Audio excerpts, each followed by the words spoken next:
Hey, deserving listeners, 90-Day Fiancé. My name is Dr. Kirk Honda. I'm a therapist and a professor. Let's watch. Ronald has learned what a relationship looks like from his friends, marriages and relationships, and from the other men in South Africa, which not all of them suck, but I think the tradition of a woman being like beneath a man, I think that tradition is bull.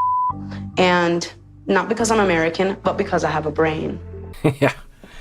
I mean, it's a debatable thing, but I tend to agree with Tiffany here that equality among adults, regardless of gender, isn't an American thing. It is something that you hold because you have a brain. Now, I've been a part of a lot of conversations around culture and values and differences, and I'd be happy to talk with people about this issue, but I tend to land on the value of people should be treated equally, regardless of gender. And now, some people want to be in relationships where they have a traditional hierarchy, if you will. Not many people, honestly, especially people in the submissive role. But if two people consent and they want to be in that kind of relationship, then okay. But if the person who's, if you don't have both people on board with that idea, then absolutely, I think it should be thrown out. And the other question I ask is, why can't they be equal? Like, what's wrong with a woman having as much power as a man in a heterosexual relationship? What's the downside to that? For you being a woman standing up and say, you won't tell me this and this and this, it's different to what I'm used to. I don't want to take away your manliness. I don't. That's not my intention. But I'm not going to allow you, because you want your place as a man, to make me feel like beneath you or below you. This is good. Compared to other conversations that we've seen on this show, this is a good one. She's saying, look, I don't want to take away your manlyhood. I just don't want to be beneath you.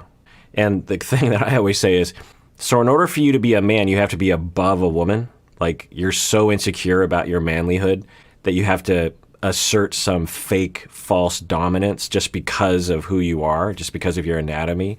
That sounds pretty insecure to me. No, maybe in South Africa that's how it is, but in America that's not how it is. Let me wrap my head around it.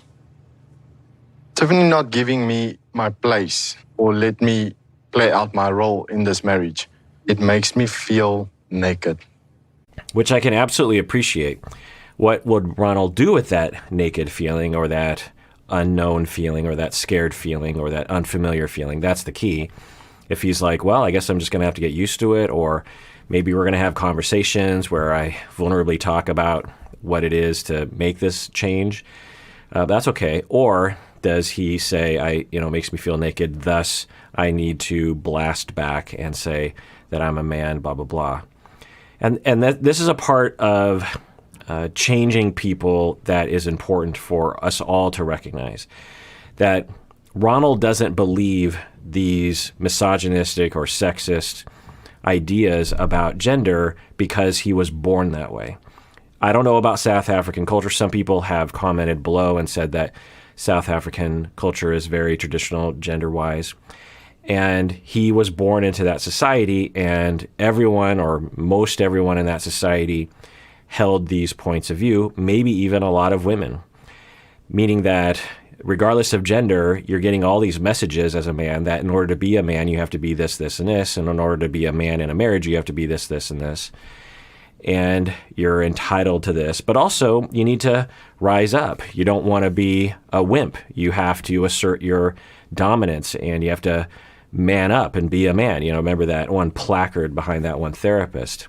What was that? What did it say? Something like, I think it was just literally man up or something. And so we can't fault people for being born in a society that brainwashes them to believe a certain thing. But once they face the possibility of enlightenment, what do? That is the key. And in a society right now, we have to take that into account. I say this because a lot of people are being canceled for having pasts and past ideas and values that were based on the brainwashing of their community.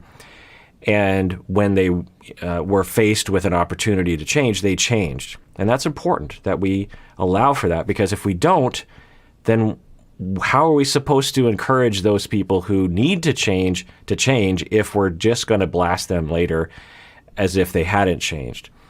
So this is a crossroads for Ronald. What's he going to do? Is he going to become enlightened? Is he going to understand? Is he going to adjust for the betterment of him, I think? Or is he going to rely on his brainwashing, on his familiarity? Let's see. Because, like, what am I here for then? But the woman was made out of the rib of a man, not out of the bone of his skeleton. Why? Because she must stand next to him, not on top of him. All right, so I guess we have the answer to that question. I didn't think we'd get the answer to the question, but particularly this soon. And there we have it. We have his answer. Wonderful. Great. So Tiffany doesn't want somebody to lead her. She doesn't want to be guided. I want to guide her into the right way. Let's make this family better. Yikes. So he thinks that he has the answers, that he knows more than she does about how to live life. Now, I'm not saying Tiffany has it all figured out, but I don't know if anyone in the audience thinks that Ronald should be the one leading this family. And I find this male perspective just so weird. I mean, occasional male perspective, that in order for you to feel good about yourself, you have to be in charge. You have to lead.